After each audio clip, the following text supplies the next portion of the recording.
this is Fempowered Collective. Now, for those of you who don't know what Fempowered Collective is, which I doubt most of you will, because we have literally just launched, we are a business support and networking brand for women in business.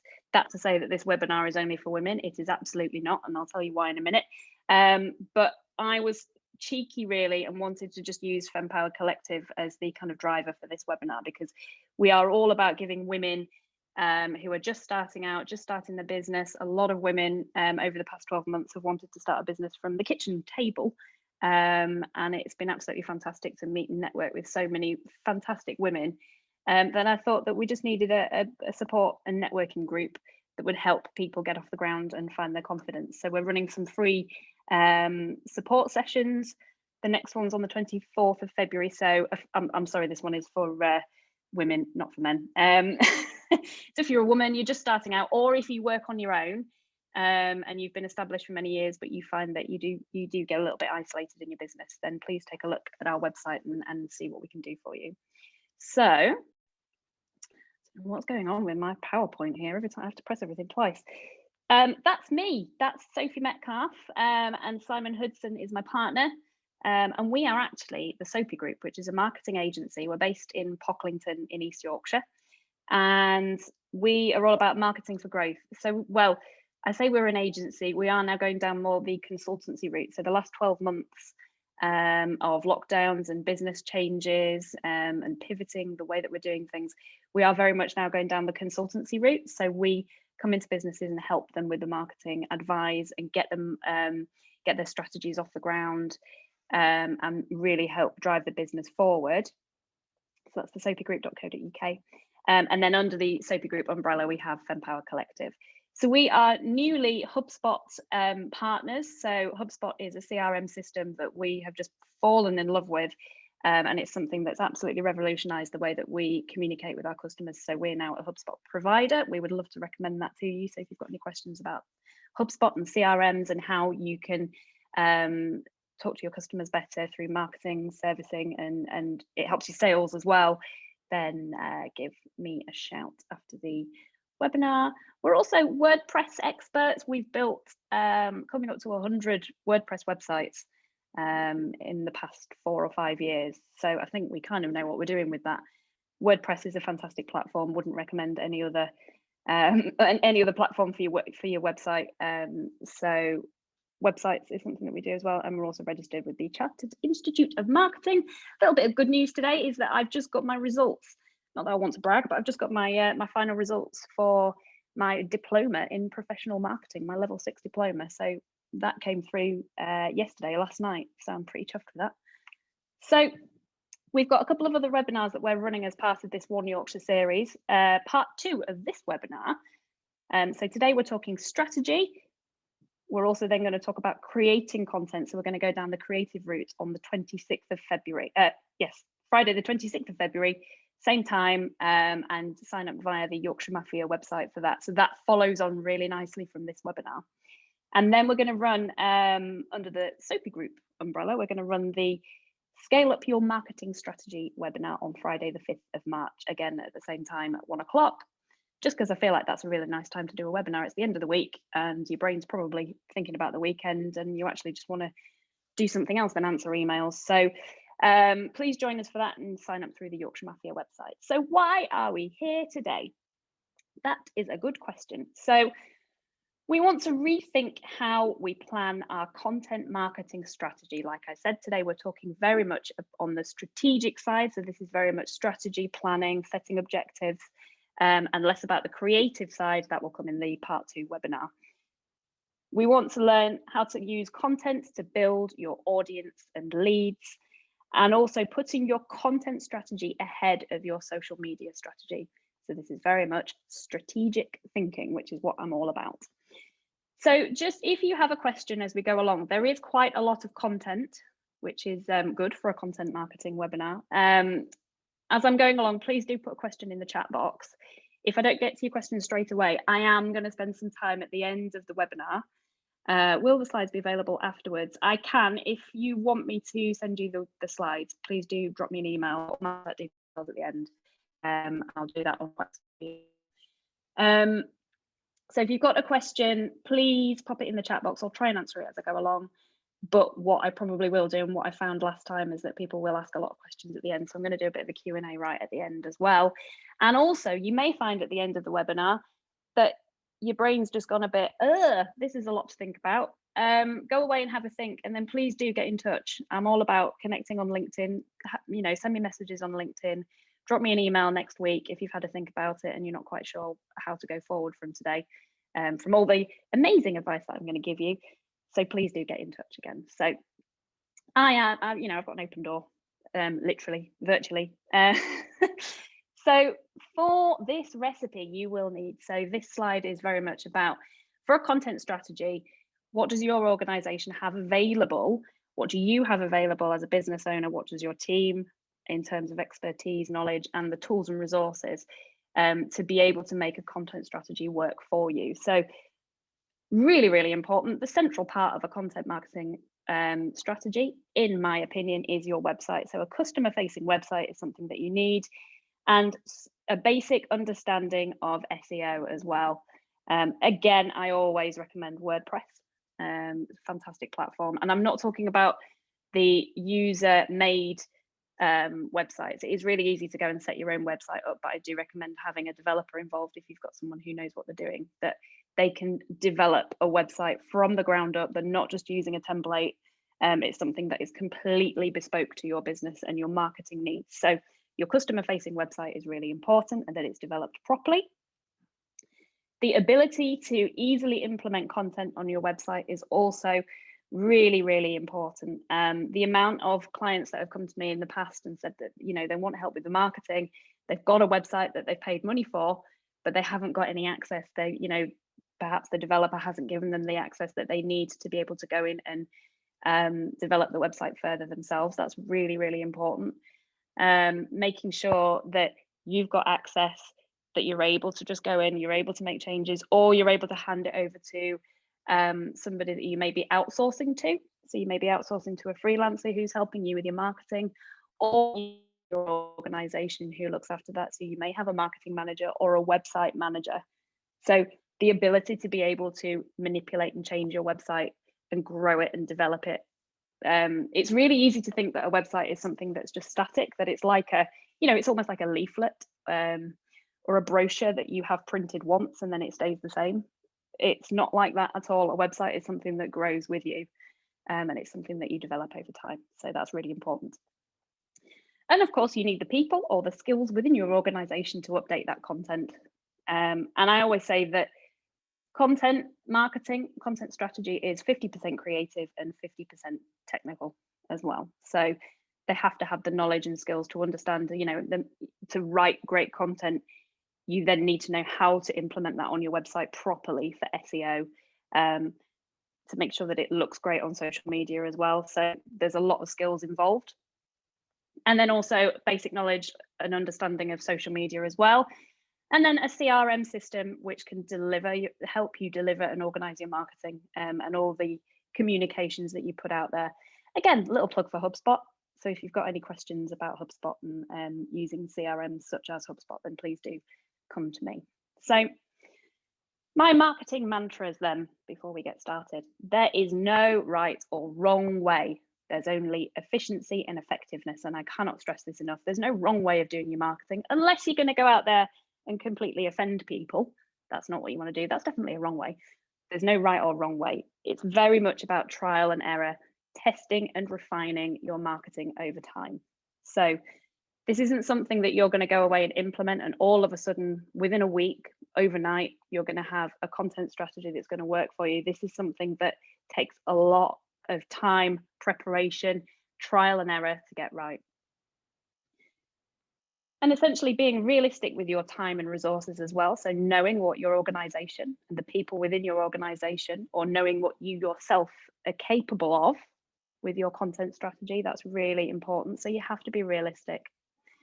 And just because you can doesn't mean you should. So just because your competitors may be doing loads of silly stuff on TikTok does not mean that you should as well. That's really important. So this is a model for our content strategy that we're going to follow throughout this webinar. So We always start with your goals and objectives, and everything that we do feeds in from your wider marketing or business strategy. So we're going to talk about that more in a moment, but this just gives you a sort of an overview of how we're going to structure this webinar and how you should structure your content strategy. So starting with goals and objectives, setting your goals and objectives. So are you wanting to gain more leads from this content? Are you wanting to grow your email database? Are you wanting to increase traffic or simply grow your audience? So we will talk more about that in a moment. And then research, really important, and that's my favorite bit. Researching, customer research, getting under the skin of your customer, understanding what they want from your content and how it's going to be useful to them. And then also keyword research is really important, and competitor research as well, which I don't go into too much detail today with competitor research, but I do find that it is really important to look at what your competitors are doing, and also benchmarking against really big brands. So perhaps they're within your industry or they've got a strategy that you can take little elements from and gain inspiration from is really important. Then planning as well. So thinking about your content timelines, how long it's going to take you to create this content and implement this strategy, what you need, resources, etc.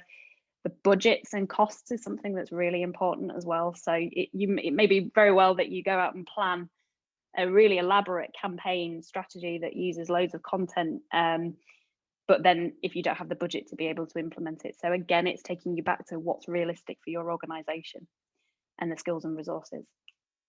Then producing, so that's the creative side, and we're going to talk today about the timescales and setting realistic timeframes for producing all this content.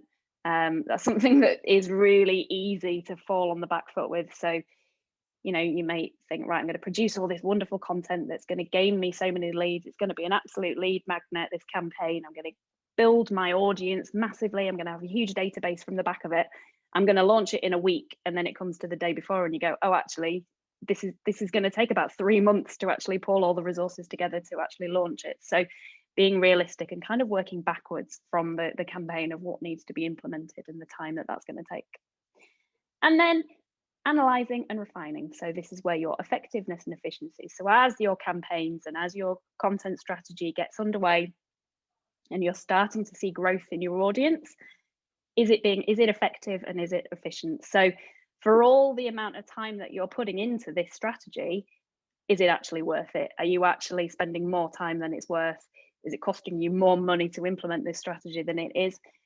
That doesn't mean that it's failed. If something, you know, if you don't feel like it's worth it, it just means that something needs to change. So that's why analyzing and making sure that you're hitting those effectiveness and efficiencies and measuring your key performance indicators against your objectives as well.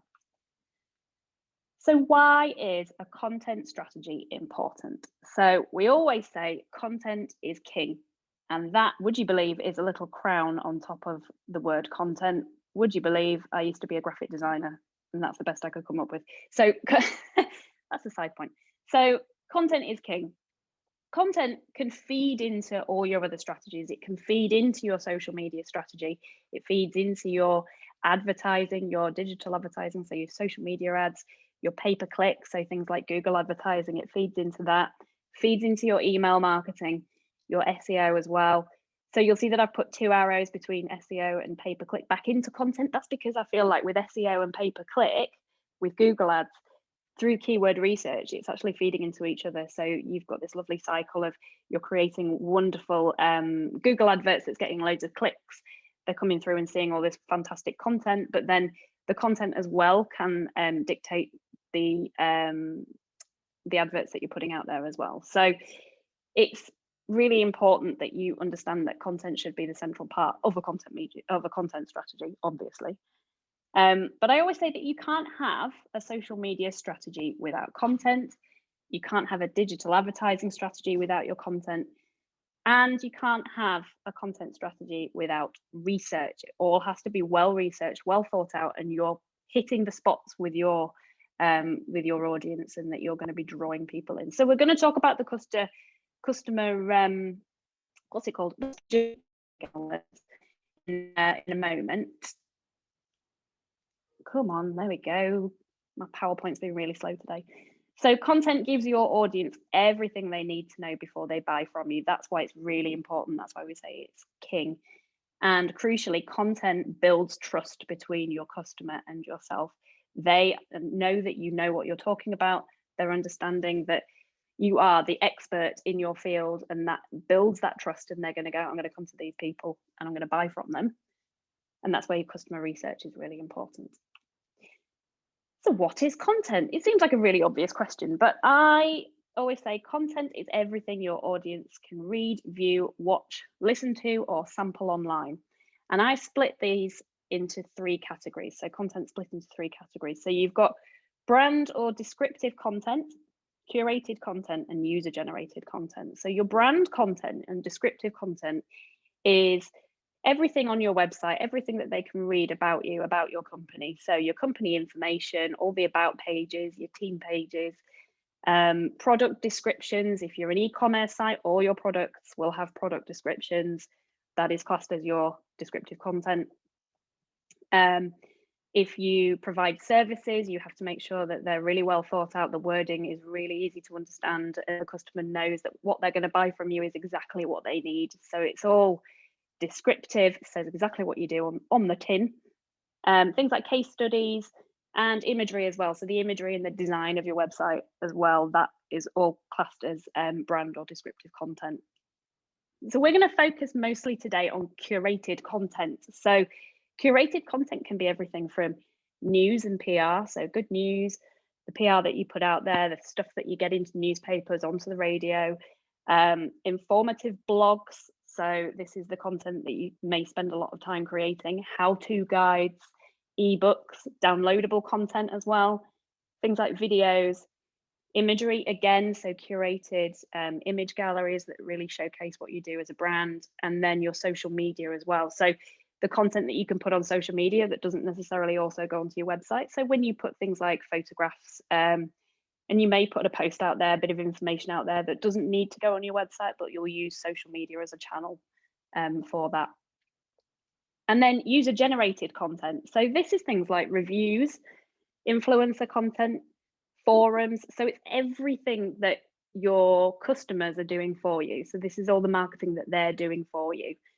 So all the testimonials. So testimonials that you have on Google, for example, testimonials that customers may send you, feedback. So using things like feedback forms to create that content, because that then becomes another marketing driver for you. And that is another really important part of your content strategy. But we're focusing today mainly on curated content.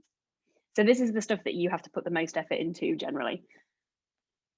So Linear Financial Solutions is one of our clients, actually. It's a website that we've been helping to develop over the last 12 months or so. And a big part of what we've done for them is implement a blog feed. So, and the reason we've done this is because that they are, we believe, experts in their field. They are a network of mortgage advisors, mortgage and protection advisors. And they've got advisors across the UK. So localized, they had absolutely no localized marketing. So they weren't easy to find on Google when you Googled them, when you Googled for mortgage advisor. They weren't easy to find when we first started working for them. They also didn't have any content on the website that actually kind of explained what they do or explained anything about their knowledge. It was just sort of if somebody stumbled across their website, it sort of said what they did and it had a phone number for them to ring. So we've completely changed the website. We've added loads of descriptive and brand content on there. Then we've also incorporated a blog feed. So the blog feed has, I mean, when you hear the word blog, sometimes you think it's a little bit sort of a wishy-washy term, that it's just somewhere that you go and sort of write a diary of what you've done at work kind of thing.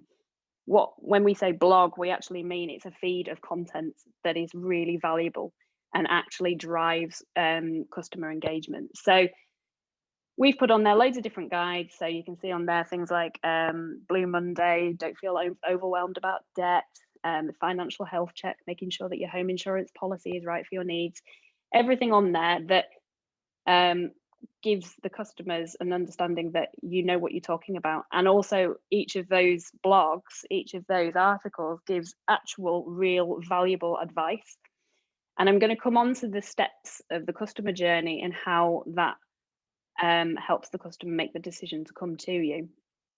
But at the end of the day, curated content is there to drive people to the website. So using search engine optimization, using Google, all the articles and information that we know that the customer needs, we can then use that on social media as well. So the content isn't just sat on the website doing nothing and sort of hoping people find it.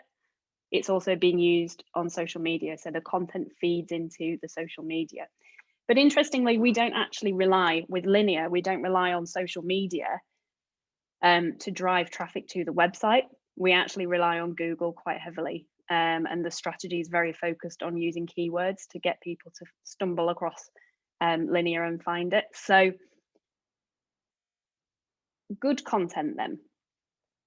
Good content is useful, informative, and timely information. So that's easy to find and it's easy to understand. So this helps you understand that everything that we do for linear, everything that we've put on that website, all the articles on there is useful, it's valuable to the customer, it's informative, it's timely as well. So we have lots of information going out at the moment, very much around things like furlough, what your rights are as somebody on furlough, whether you can get a mortgage, how it's going to affect your credit rating, that kind of thing. So it's all really timely and fits in with trends of what people are searching for at the moment.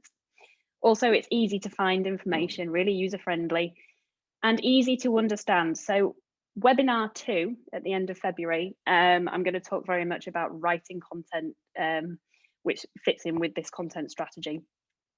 And when I say easy to understand, what I mean is it's all written in layman's terms and your content has to be easy to read. So you're not writing it like it's a beautifully written novel with loads of descriptive terms. It's actually really simple English, plain English, layman's terms, jargon busting, that kind of thing, that's really easy to understand and really easy to read because people don't want to have to think too hard when they're reading your content.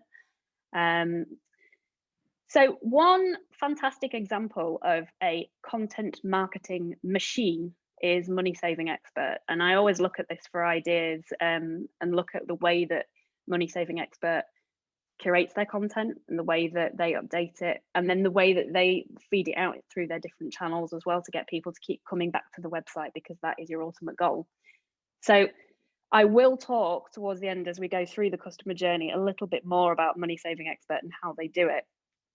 But when you go on the Money Saving Expert website, that's hard to say, you can see that there's loads of timely information. This screenshot, by the way, was taken, I think, in January. So yeah, because it's got Happy New Year on it, so that's not massively up to date. But you always get up to date, to the point, really easy to understand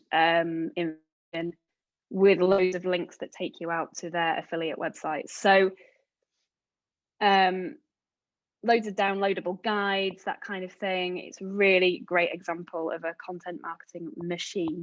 And then, of course, when you go on their social media, so when I say that they don't use, when we say don't use social media as a driver back to your website, it is just sort of a supplementary channel that you can put your content out there.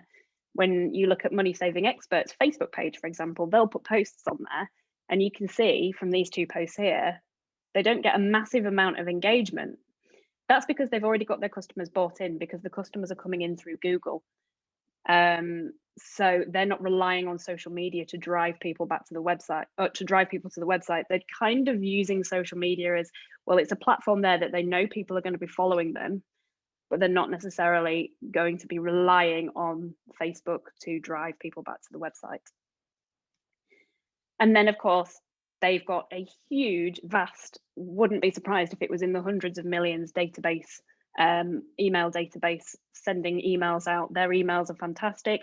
You land straight on the website, you sign up to the email mailing list, and then I think it's every couple of weeks or every week, or is it every month? I can't remember. You will get an email in your inbox with loads of money saving tips. And then all those links drive people back to the website. So a little bit about advertising versus organic content. So advertising is your targeted ads with a short sales funnel. So things like If you have products that you sell online, so if you're an e-commerce website, it's a really short sales funnel when you use targeted ads. So for instance, on Facebook, you'll pile out a load of adverts promoting loads of different products that are shown to a very niche audience, that are targeted at an audience that you know are going to buy from you. So for instance, I always get adverts for shoes because I buy a lot of shoes. So I'll get adverts from Shoe or Office that say, hey, you're going to love this pair of shoes. And I'll go, yes, I love that pair of shoes. And I'll click and then I'll buy. So it's a really short sales funnel. It doesn't take long for me to go, oh, pretty thing, click, buy. So that's how advertising works very much, or how advertising can work for you on social media, different for every business. It's really good for lead generation as well. So you may get adverts for come and have a go at this free trial. And you'll basically click, it'll take you through to a landing page, and then you put your details in, and then you get that free trial, or however it works for whatever business that you are. And then audience building as well. So advertising is very good for that. Versus organic content. So advertising versus organic content. With organic content, this is all your curated content that you're putting out there. And it's a very slow burner. It's more of a drip feed process with organic content. So it's there to build trust. It's there to capture your audience at different points in the customer journey. Good for building trust. Your lead generation, it can work for that. Brand awareness. It can also be engaging content. And that all has a knock-on effect for sales. So the two very much can work together. So if you've got an organic content strategy, make sure that it's tying in with your advertising strategy as well, and that the two can connect and talk to each other. So let's go back to our content strategy then. So we're going to go through each point. So step one is your goals and objectives. So let's think about what our goals and objectives are for our company, for our organization. So you may have heard of SMART objectives. Now, SMART is something that marketeers love. It's something that's used quite a lot in the corporate world, and there is a reason for this, and it is something that you should really incorporate when you're working on your marketing strategy. So SMART stands for your goal has to be specific. You need to be able to measure it. It must be attainable with your skills or resources. It must be, I've just realized I've got 1, 2, 3, 3 there. It must be realistic and measured within a set time frame. So that's your SMART marketing objective. So if you can create an objective that covers all these points, then you know that it's something that you can actually use to measure and refine your strategy moving forward. It's not enough for you to say, okay, I want to increase my brand awareness. That's my objective. I want to increase. That's my brand objective. That is not a measurable objective. So you have to go through these points. So we're going to give you some examples now. So here's one example for a content strategy.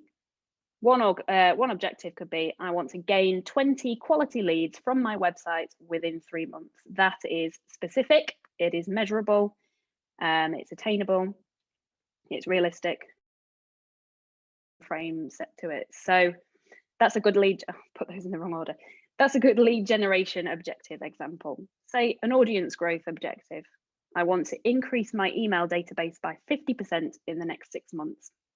So you write these objectives and you stick with them throughout your strategy. So when you come to do your analyzing and refining to see how well it's worked, you can look over. So you can look at 6 months and go, has my email database increased by 50%? Yes, it has. Fantastic. We hit the objective.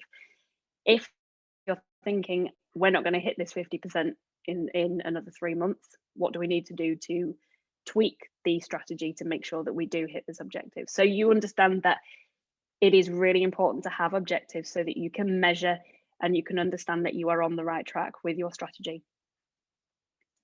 Another audience growth example would be, I want to achieve 100 downloads of my free guide in 3 months.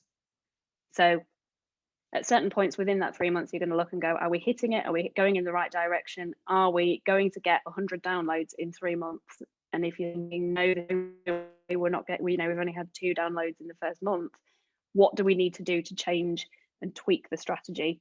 What do we need to do? What's not working? How do we fix this before the 3 months is up? So it's all about making sure that when you come to test and analyze, that you know that you're going in the right direction. Okie doke. So research is step 2. So this is all about knowing your customers and knowing exactly what they want. So like I said before, research is my favorite part of the strategy. I'm an ex-journalist, so research is something that comes quite naturally to me because I'm always trying to look around and see how we do things better and trying to uncover stories and understand what's going on. So research is really, really important. So first thing that I would say is important with researching your customers is doing something called a customer persona. So if you haven't done a customer persona, just give me a little nod on the chat, or give me a little thumbs up if you've ever created a customer persona. Because this is something, it's a really worthwhile exercise to do. Thank you, Catherine. It's really worthwhile. It's actually quite a fun exercise, and it's something that you can get your whole team involved in. So creating a customer persona is actually, it almost feels like a little bit of a game. And when you're doing it, you kind of think, why am I doing this? But you're building a sort of virtual person. So that's based on your actual customer base. So here are just some of the points of a customer persona that you need to include. So who is your customer? Give them a name, call them John Smith, and say, John Smith is my typical customer. He is a financial advisor. He earns so much in a year, sorry. He spends most of his time on LinkedIn. He doesn't go on Facebook. He likes reading self-help guides. You go really, really specific with it. Have a look online. If you just type into Google customer personas, it gives you so many different examples of what a customer persona is and how detailed that you can be when you build your customer persona. If you also take a look, if you Google the Lloyds Banking Group customer personas, they did a fantastic case study on creating personas. And it's something that I've kind of referred to quite a few times. That's the Lloyds Bank one. I think it was Lloyds. Yes, it is Lloyds Bank. Gives you some really good examples of how you can split if you've got different types of customer, because it may be that you've got different customer segments. So create a persona for each segment. Going really specific on who they are, what the age group is, what their pain points are, what influences them, how much money do they earn, what's their family life like, that kind of thing. It's a really worthwhile exercise to do. And the reason why is that you're wanting to get under the skin of your customer from being unaware of you to then becoming a loyal brand advocate for you. So this is the customer journey that I mentioned before. This is a really useful model when you're doing your research of understanding how your customers perceive your brand from being completely unaware of you. So let's say, for example, let's assume that there are thousands of people out there who have never heard of you, who have never heard of your brand at all. They don't know who you are, never heard of you. They are unaware of you. So this is the first point on the customer journey. They don't know who you are. However, they may have a need or a problem that you can solve. So what do? 9 times out of 10, particularly the generations now, they're going to ask the internet. So they're going to go to Google and they're going to ask a question. From that point, once they ask the question, they're given on Google, they'll be given a list of massive results. I'll give you some examples in a moment that helps them answer that question. And they stumble across lots of different brands that are answering that question for them. So they have the answers or the solution, and then they spend time with you. So when I say they spend time with you, what they're doing is they've clicked on your blog because you've answered that question, and they're spending time on your website, and that is crucial.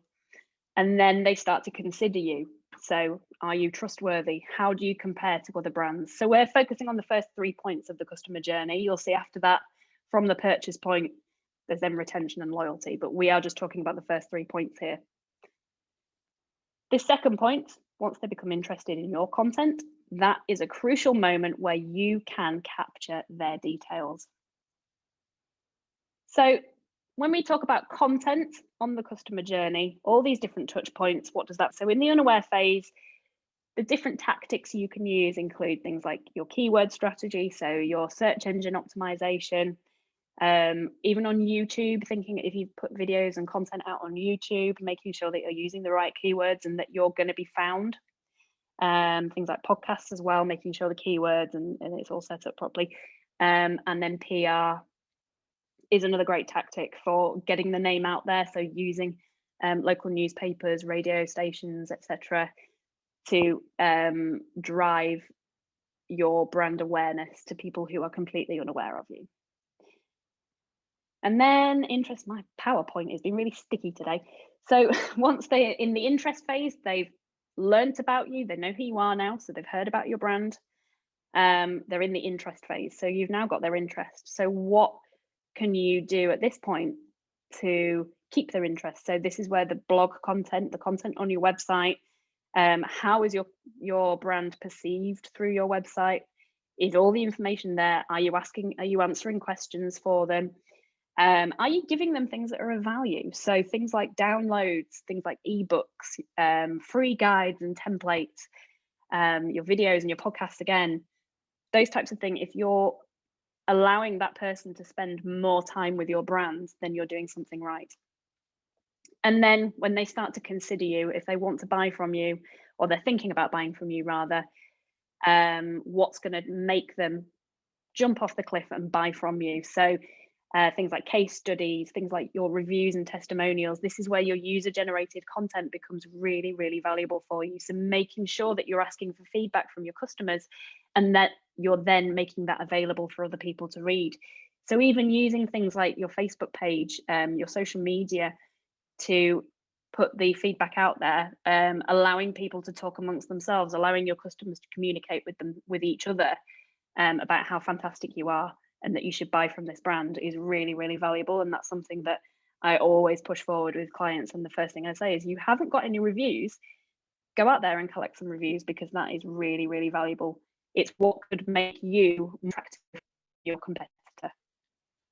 So that's your user-generated content. So let's talk about this process then. So this customer journey, we said we'll usually start from Google. So you will ask a question into Google. So I've put an example in there. I've asked Google how to plan marketing content. So I pop that in there. You will sometimes get Google will then throw some other ideas for you of what other people have searched for. And then you're given the list. So the directory then shows you the most relevant to your question. And it's also remember that Google's also a local search engine, so it will throw in local answers there too. I put how to plan marketing content into Google, and then I was given these results. Down in the very depths of Google, I won't tell you how far, you will come across Fempowered Collective.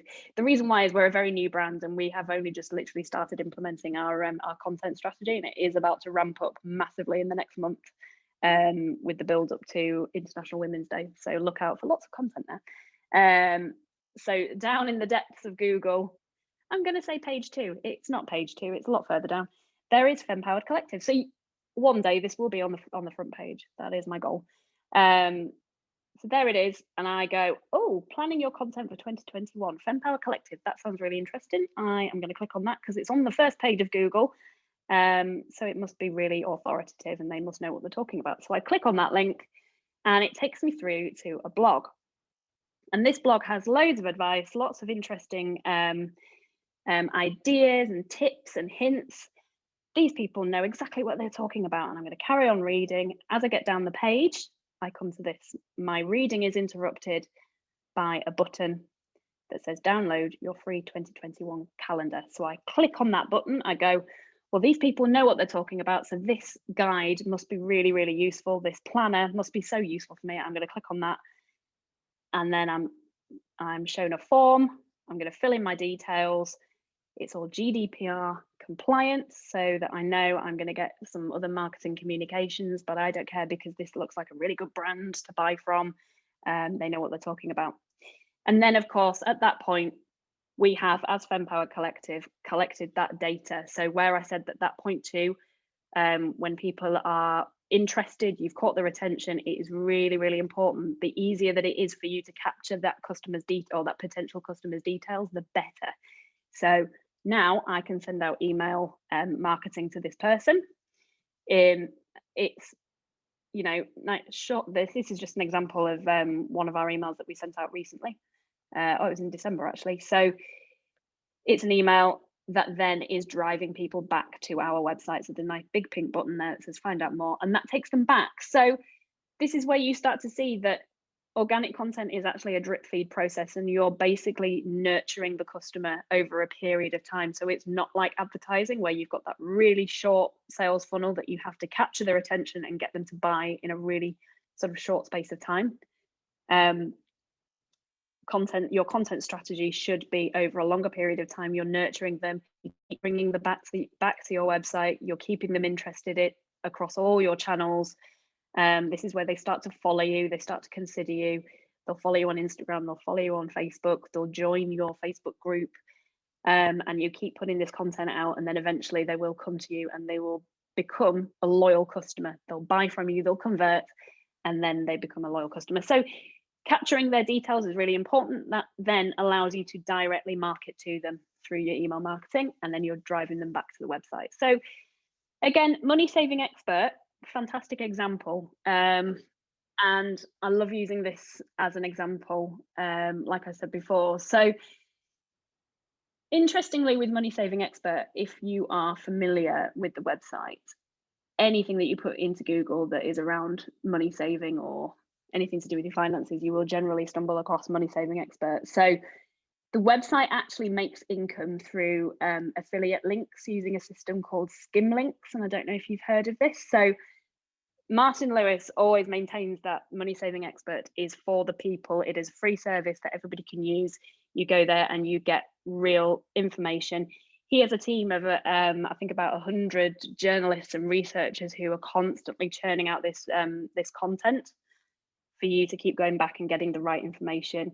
You're able to go there, you're able to compare credit cards, for example, compare mortgage lenders, find out which is going to be the best for you.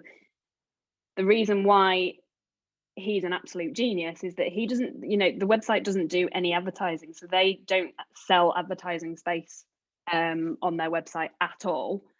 So unlike when you go to a newspaper, you're littered, it is absolutely littered with advertising, and sometimes you've got to like scroll through lots of adverts to try and get to the content because you want to read the article, but you keep getting interrupted with all these adverts. Money Saving Expert doesn't do that. They don't sell any advertising space whatsoever, but what they do is they generate income through affiliate links. So when you, for example, want to compare 0% credit cards, you ask Google, you'll find an article on Money Saving Expert. It gives you all the pros and cons of all the best 0% credit cards at the moment. You then go, oh, actually, that Halifax one looks quite good. You click the link from Money Saving Expert.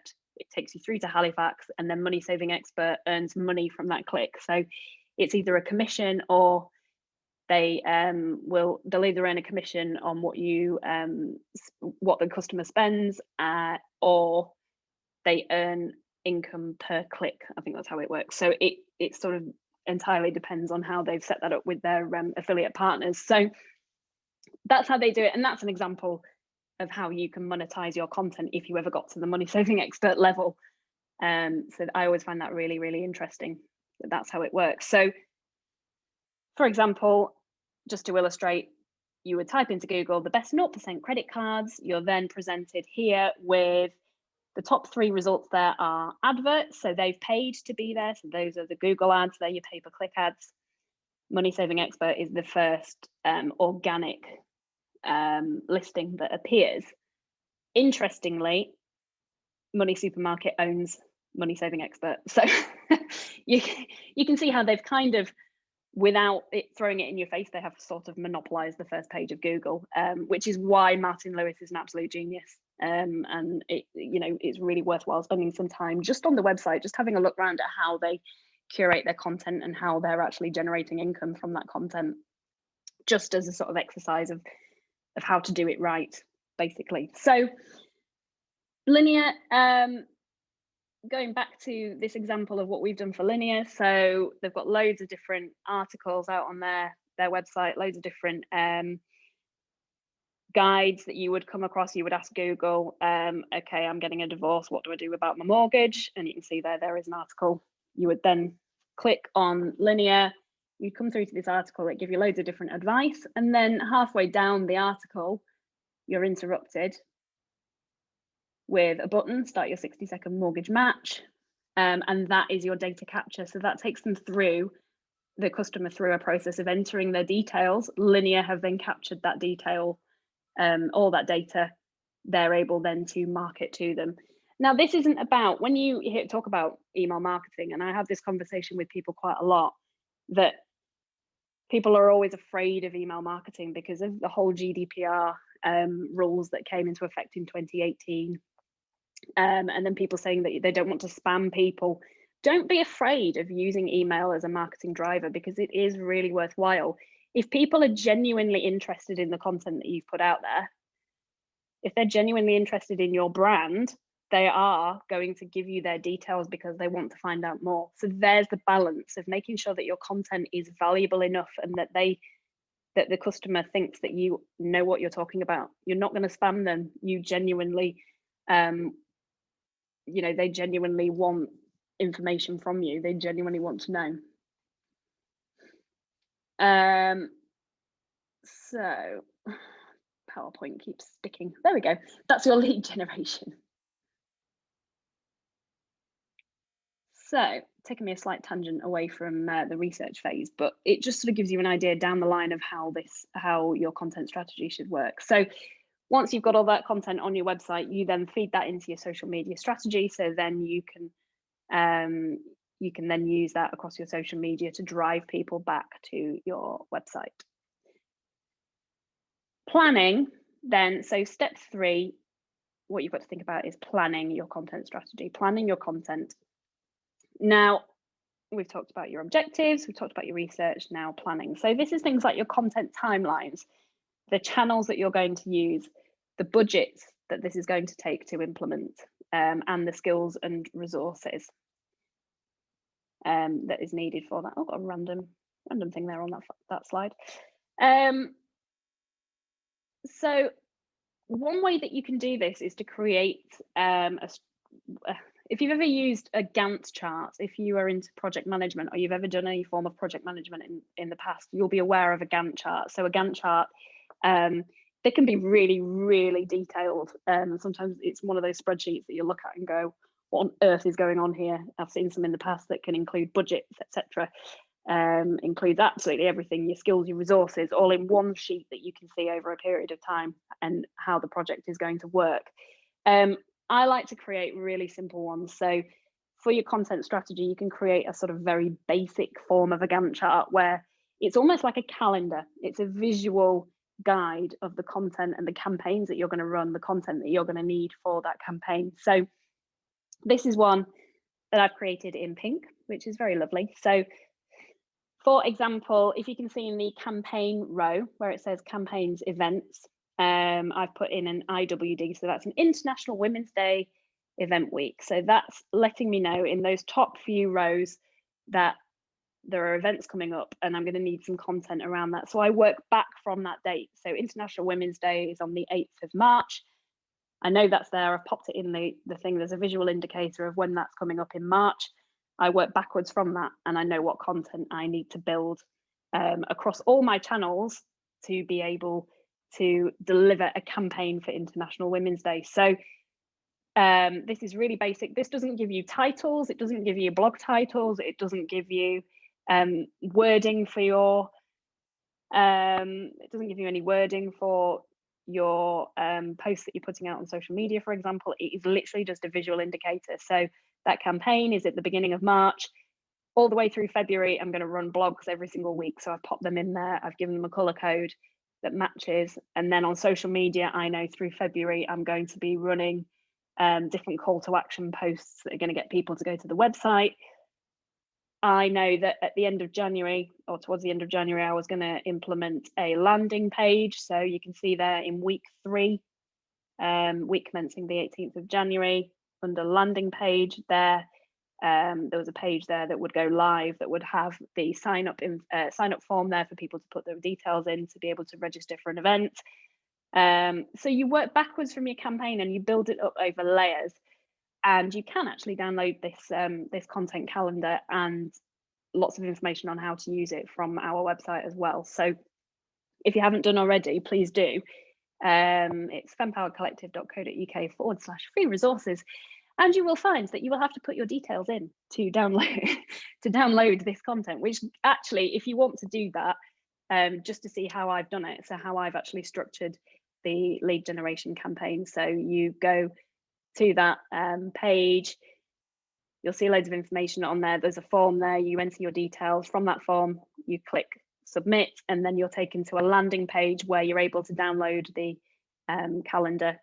And then there's also a webinar on there on how to use it. It's only a 10-minute webinar on just how to use the content calendar. So you can see that process there. So this actually genuinely will really help. You can either do it on spreadsheet, or you can use subscription services online. So there's one called Asana, which I still use, which is very much, if you like your to-do lists and if you like creating task lists, Asana's brilliant. You can create a timeline.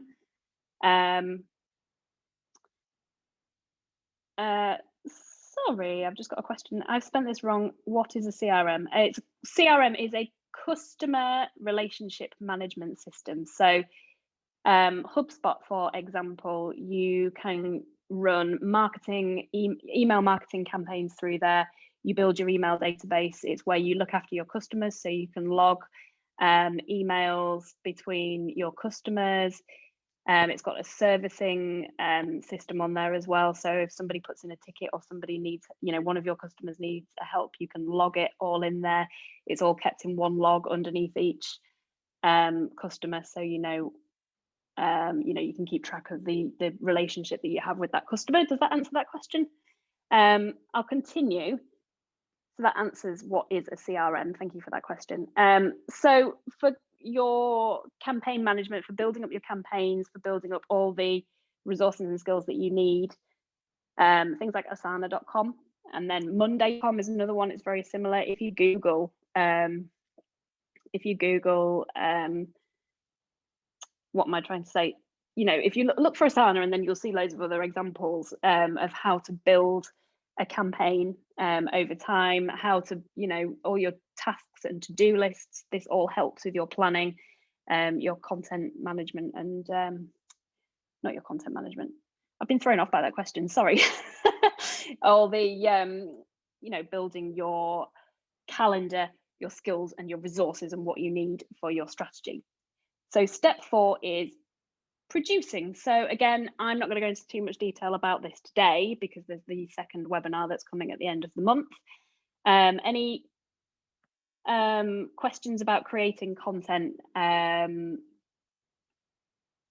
apologies, I have to leave. Oh, no problem, Andrew. I will be doing a recording of this webinar, and I will be popping links to that online. And I'm also going to, like I said at the beginning, if you want slides, please do request them and I'll send them.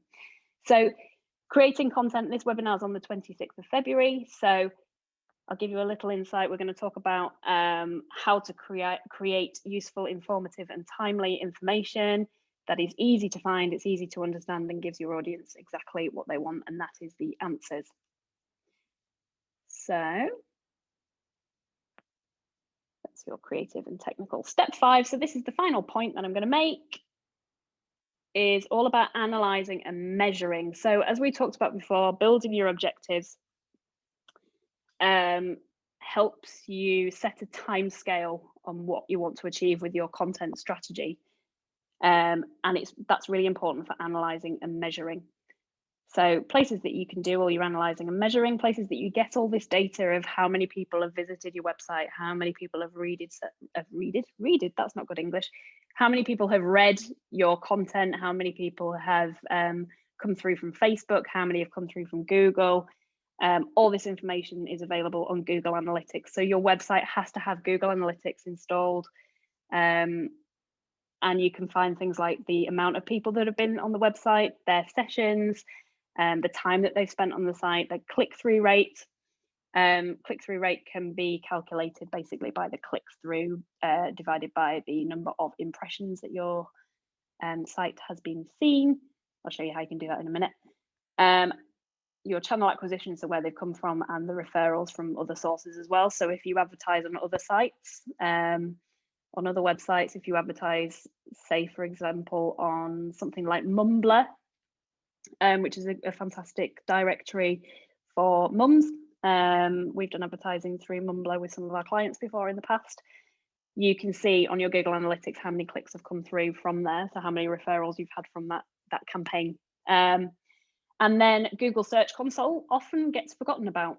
When you've got Google Analytics that gives you all your data on there. Google Search Console actually gives you all the data from Google itself. So how many people have clicked through from a Google listing specifically, how many times your brand has been seen on Google specifically, and that then also gives you a click-through rate, so your average click-through rate as well, which is a nice metric to have a look at to see how well your campaigns are doing. So that is everything in a nutshell. I know that is a lot of content for a content strategy webinar. So I am open now to any questions. So if anybody's got any questions, please pop it in the chat box.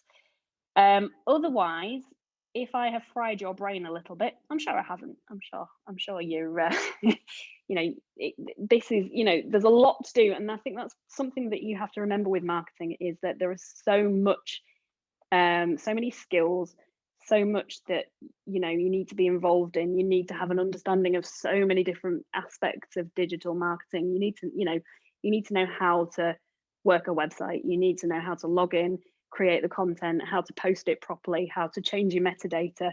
There is so much involvement that is needed with digital marketing that it is impossible to know it all, unless you do that for a living, which I myself do. And I know that we've got some marketeers on the webinar today that will be able to help as well. So there's so many talented freelancers out there who has all this knowledge. If you are a business owner, you're not necessarily going to know all this as well as running your business and the job that you actually do. So it is a lot to take in, but hopefully what this webinar has done is that it has it's giving you an idea of actually how much involvement is needed. So a couple of questions. Is Google Analytics free? Yes, it is. It is absolutely free. So if you Google Analytics and you set up an account, you'll just be taken to a landing page that says start. There'll be a big blue button. You click on that, and then it takes you through the process.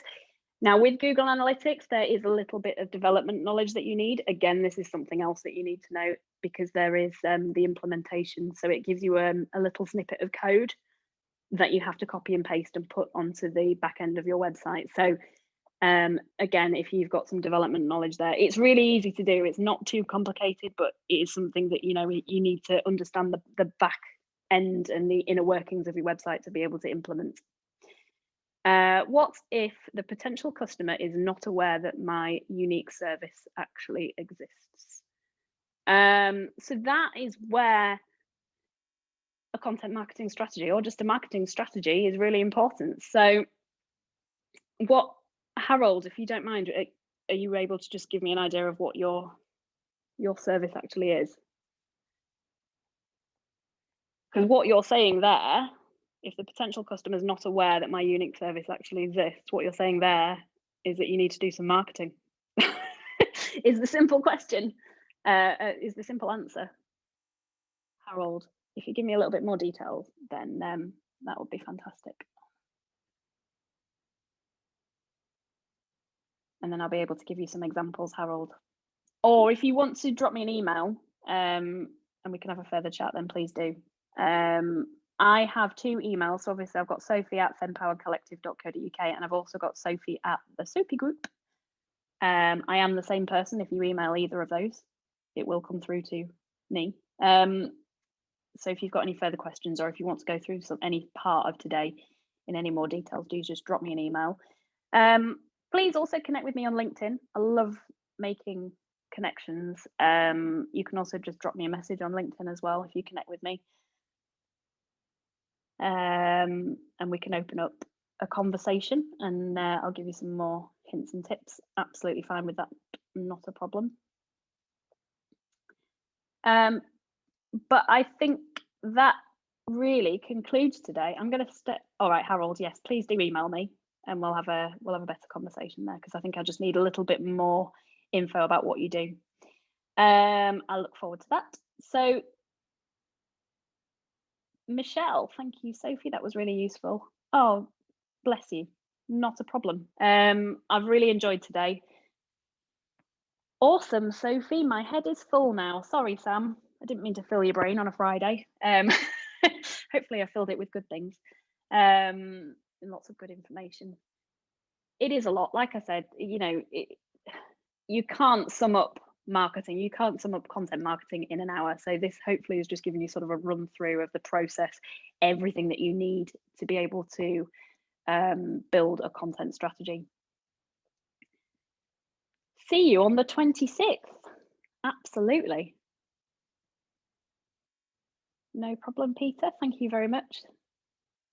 Thank you. I'll assume if there's not many questions, I'll assume that I've hopefully given you enough information to go away with, but please do email me, like I say. Thank you. Lots of thank yous. Oh, bless you all. You've all been lovely. I've not had any heckles. I'm quite surprised. Normally I'll get all sorts of heckles and people challenging me, which I do enjoy, but I've actually quite enjoyed today because I've just been able to crack on heckle. Thanks, Lynn. So yeah, thank you all so much. I'll stay on a little bit longer. I'll stay on for another couple of minutes and see you all off, or virtually wave you all off. I didn't put my camera on today. I've just realised. Sometimes I do, sometimes I don't. I don't feel like you needed to see my face.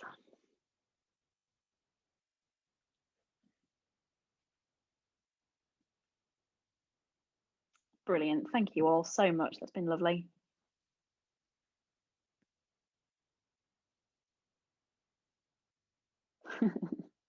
Thank you, Lynn. Oh, I'm glad you all enjoyed it. Perfect. Right then. I am going to disappear now. Like I said, just drop me an email, connect with me on LinkedIn, and I'll answer any more questions. Thanks very much, guys.